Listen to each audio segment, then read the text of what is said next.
इतिहास की 12वीं की पुस्तक जिसका नाम है मुगल दरबार इतिवृत्ति द्वारा इतिहास का पुनर्निर्माण। इसमें हम लोग 6 से 7 वीडियो अपलोड कर चुके हैं और पिछले वीडियो में हम लोग देख रहे थे मुग़लों के राजपूतों के साथ संबंध कैसे रहे। एक एक मुग़ल बादशाह का हम लोग देख रहे थे। तो पिछला जो वीडियो था उसमें हम लोगों ने हुमायूं और राजपूत को देखा, हुमायूं और बाबर और राजपूत को देखा। आज का जो वीडियो है उसमें हम जहांगीर और राजपूतों को देखेंगे। मतलब जहांगीर के शासनकाल में मुग़लों के राजपूतों के साथ संबंध किस प्रकार के रहे। तो चलिए हम लोग स्टार्ट करते हैं। जहांगीर ने राजपूतों के प्रति नीति में अकबर का अनुसरण किया। मतलब जिस तरह से अकबर ने राजपूतों के साथ अपनी नीति मैत्रीपूर्ण रखी, उसी तरह से जहांगीर ने भी राजपूतों के साथ अपने संबंध अच्छे रखे।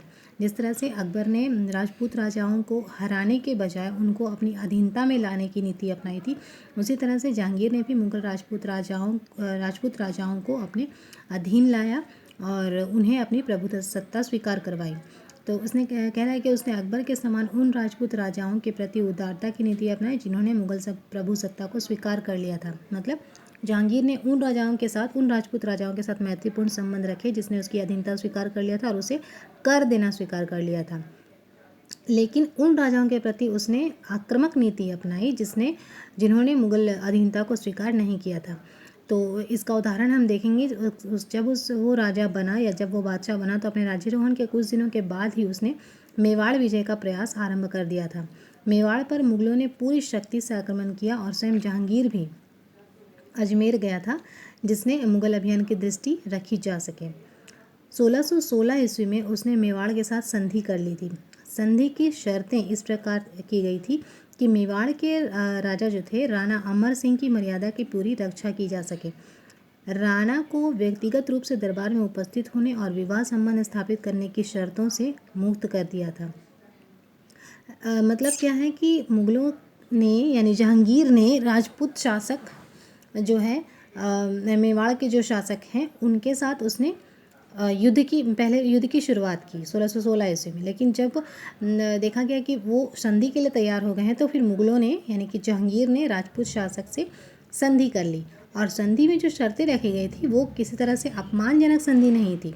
मतलब संधि की शर्तों में ऐसा कुछ भी नहीं था जिसमें कि एक राजपूत शासक के सम्मान के साथ खिलवाड़ हो सके या उसके सम्मान को क्षति पहुंचाया जाए। इस संधि में राजपूत शासक के सम्मान का पूरा ध्यान रखा गया था। मतलब उसमें कहीं भी ये नहीं कहा गया था कि उसे अपनी कन्याओं का विवाह मुग़लों के साथ करना होगा।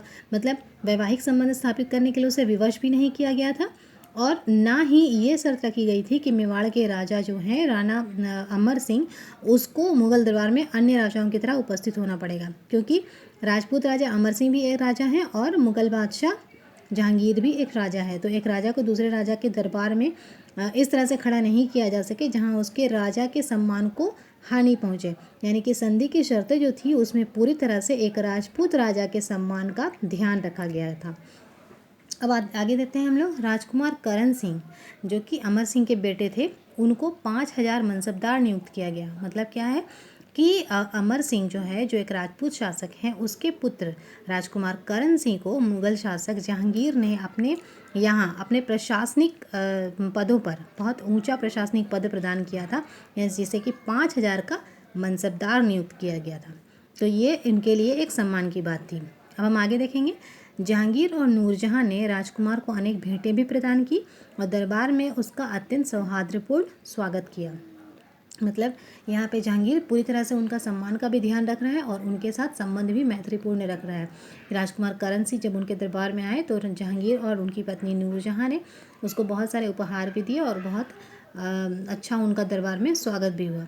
तो जहांगीर ने राजा को मेवाड़ पर विजित प्रदेश वापस कर दिए। कहने का तात्पर्य यह है कि जब जहांगीर ने मेवाड़ के राजा जो हैं राणा के साथ युद्ध किया था 1616 ईस्वी के पहले जब युद्ध किया था, तो उस समय जहांगीर ने जो मेवाड़ के क्षेत्रों को जीत लिया था, अब जब उन दोनों के बीच में संधि हो गई तो संधि होने के बाद जहांगीर ने उनके सारे विजित प्रदेशों को जो मुग़लों ने जीत लिए थे उनको वापस कर दिए और उसने सुरक्षा की दृष्टि से केवल एक शर्त रखी थी कि चित्तौड़ की किलेबंदी ना की जाए।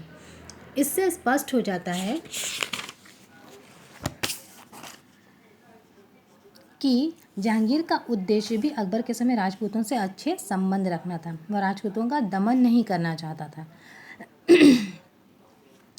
Doctor A.L. श्रीवास्तव, जिन्होंने इस पर इतिहास लिखा है, उनका ये कहना है कि संधि की प्रशंसा करते हुए वो कहते हैं कि यह संधि मेवाड़ और दिल्ली के मध्य अत्यंत ही महत्वपूर्ण है। सिसोदिया वंश, यानी कि ये राजपूतों का वंश है, कि किसी राजा ने अभी तक मुगलों की अधीनता स्वीकार नहीं की थी। इस संधि से एक बहुत बड़े और लंबे युद्ध की समाप्ति हुई जो दोनों के बीच में चल रहा था। मतलब मुगलों और राजपूतों के बीच में जो युद्ध है वो बाबर के समय से चल रहा है। संधि की शर्तें विशेष रूप से निम्न थी, जिसके कारण पर्याप्त समय तक दोनों राज्यों में मैत्रीपूर्ण संबंध रहे।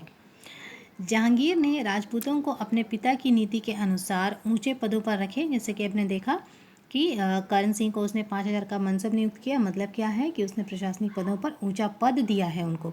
राज्याभिषेक के पूर्व खुसरो के पक्ष का समर्थन मानसिंह ने किया था, लेकिन जहांगीर ने उसे क्षमा कर दिया। मानसिंह कौन है? ये भी एक राजपूतों से संबंध है इनका भी। जब हम लोग जोधाबाई के बारे में पढ़ रहे थे तब हमने मानसिंह को देखा था। तो ये जो मानसिंह है उसने खुसरो का सपोर्ट किया था। अगर जहांगीर चाहता तो इसके साथ बुरा व्यवहार कर सकता था। हालांकि ये एक राजपूत था, लेकिन जहांगीर ने इसको क्षमा कर दिया। यहाँ ये तात्पर्य ये निकल कर आता है कि अभी जहांगीर मुगलों राजपूतों के साथ कितना सॉफ्ट कॉर्नर रख रहा है। राजपूतों ने भी सम्राट की निष्ठापूर्वक सेवा की।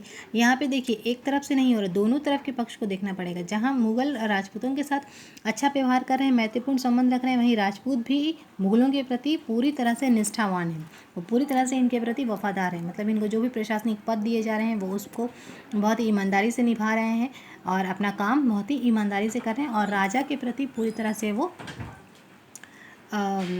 विश्वसनीय सिद्ध हो रहे हैं। खुसरो के विद्रोह के बाद बीकानेर के राजा जयसिंह ने भी विद्रोह कर दिया था। उसे आमेर के राजा जगन्नाथ ने पराजित कर बंदी बना लिया था। सामान्य रूप से जहांगीर की नीति उदार थी। उसने राय सिंह को पदोन्नत किया था। अकबर ने जो नई व्यवस्था की उसके घेरे में महाराणा प्रताप कभी नहीं आया। जीवन पर्यंत महाराणा प्रताप को अकबर नहीं पकड़ पाया था, लेकिन जहांगीर को इसमें काफ़ी हद तक सफलता मिल गई। जब मेवाड़ के महाराणा अमर सिंह ने मुगलों की सर्वोच्चता को स्वीकार कर लिया तो फरवरी 1615 से महाराणा ने निम्न शर्तों पर संधि कर ली थी। संधि की शर्तें क्या थी? स्वयं राणा खुर्रम के सामने आएगा। खुर्रम यानी कि कौन? शाहजहां आएगा और कुंवर करण को मुगल दरबार में भेजेगा। संधि की दूसरी शर्त क्या थी? चित्तौड़ उसे लौटा दिया जाएगा, परंतु उसकी मरम्मत वह नहीं करा सकता। मतलब क्या है, वहाँ पे वो किलेबंदी नहीं कर सकता है, और जितने भी जीते हुए प्रदेश जो मुगलों ने जीते थे वो राजपूतों को वापस कर दिए जाएंगे, जिसमें चित्तौड़ भी है। राणा 1000 घुड़सवारों के साथ मुगल सेवा के लिए उद्धत रहेगा। मतलब मुगलों को जब भी युद्ध में जाने की ज़रूरत पड़ी या मुगलों को जब भी सैनिक सेवा की ज़रूरत पड़ेगी तो चित्तौड़ के जो राजा हैं राणा, वो हमेशा 1000 घुड़सवारों के साथ मुगल सेना की मदद करेंगे, यानी कि अपने सैनिक मुगलों को देंगे उनकी सेवा में। चौथा क्या है? राणा को अन्य राजाओं की तरह मुगल दरबार की सेवा की श्रेणी में प्रवेश करना होगा, लेकिन ये आवश्यक नहीं कि राणा दरबार में जाए। जैसे कि मैंने कहा कि राणा पिछले जो पेज में हम लोग देख रहे थे कि कभी भी उसको मजबूर नहीं किया जाएगा दरबार में उपस्थित होने पर। यह संधि दोनों के इतिहास में युग परिवर्तन की सूचक थी। दोनों में सहयोग का सूत्रपात हुआ। मेवाड़ के महाराणा को मुगल प्रभुत्व में लाने के लिए जहांगीर को 3 सैनिक अभियान करने पड़े थे। तीनों में उसे राजपूत नरेशों का पूर्ण सहयोग मिला, लेकिन जहांगीर राजपूतों पर अपने पिता की तरह विश्वास नहीं करता था। उसने अकबर की धार्मिक नीति से असंतुष्ट मुसलमानों को संतुष्ट करने का प्रयास किया, जिसके चलते आमेर के कछुआहा नरेश मानसिंह के साथ उसके संबंध अधिक मधुर नहीं रहे, क्योंकि मानसिंह जहांगीर के विरुद्ध उसके पुत्र खुसरो को सम्राट बनाने का समर्थन कर चुका था। इसी तरह जब बूंदी नरेश भोज ने अपनी पौत्री का विवाह जहांगीर के साथ करने से इनकार किया तो सम्राट राजपूतों को शंका की दृष्टि से देखने लगा, और परिणाम स्वरूप जहांगीर के शासन में राजपूत नरेश कम संख्या में मनसबदार बढ़ने लगे। राजपूतों को वह विश्वास व सम्मान जहांगीर से नहीं मिला जो उन्हें अकबर से मिला। कहने का तात्पर्य यह है कि अभी तक हमने जितना कुछ भी देखा उसमें हमने ये देखा कि अकबर की तरह ही वो भी राजपूतों के साथ संबंध बेहतर बनाने की चेष्टा हमेशा करता रहा, और उसने ऐसा किया भी। लेकिन इतना होने के बावजूद भी वो अकबर की नीतियों का पूरी तरह से अनुसरण नहीं कर पाए। मतलब जिस तरह से अकबर ने ना सिर्फ राजपूतों के साथ मैत्रीपूर्ण संबंध स्थापित किया, बल्कि वो जितना विश्वास उन पर करता था उतना विश्वास जहांगीर उन पर नहीं कर पाया। हमने कई जगहों पर देखा कि जहांगीर राजपूतों पर के साथ संबंध अच्छे रख रहा है, लेकिन फिर भी वो उन्हें संदेह की दृष्टि से देख रहे हैं और काफ़ी हद तक उनके साथ वो संबंध को कई बार बिगाड़ भी लिया है।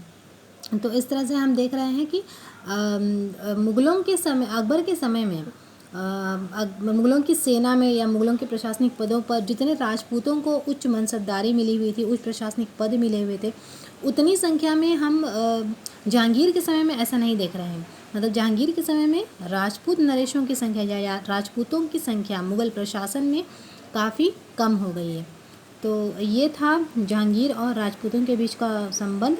हम नेक्स्ट वीडियो में शाहजहाँ और राजपूतों के बीच के संबंध को देखेंगे और उसी वीडियो में हम औरंगजेब और राजपूतों के संबंध को भी देख लेंगे। ठीक है, थैंक यू।